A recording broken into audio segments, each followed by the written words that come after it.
Vote বড় বালাই, কিন্তু সেই লড়াইয়েই যদি আজব কাণ্ড হয়।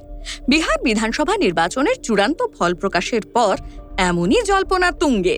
ঐতিহাসিকভাবে বিজেপির চেয়ে বেশি ভোট পেয়েও ভরাডুবি হয়েছে লালুর দলের। শতাংশের হিসেবে রাজ্যের সর্বোচ্চ ভোট পেয়ে হেরেছেন তেজস্বী যাদবরা।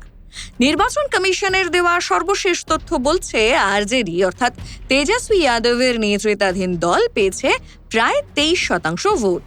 অন্যদিকে বিজেপি পেয়েছে 20.08% ভোট। অন্যদিকে একক দল হিসেবে নীতিশের জেডিইউ পেয়েছে 19.25% ভোট। কংগ্রেসের ভাগ্যে এসেছে 8.71% ভোট। অর্থাৎ লালু প্রসাদের দল এককভাবে কিন্তু বিজেপি বা জেডিইউ এর চেয়ে শতাংশের বিচারে এগিয়ে, কিন্তু আসন সংখ্যায় প্রায় শূন্য। যদিও ভোট শতাংশ এবং আসন সংখ্যায় পুরোপুরি আলাদা, এক্ষেত্রেও তার অন্যথা হয়নি। শতাংশে সেরা হয়েও মুখ থুবড়ে পড়েছে এই দল। এখন দেখার বাকিটা হয় কবে।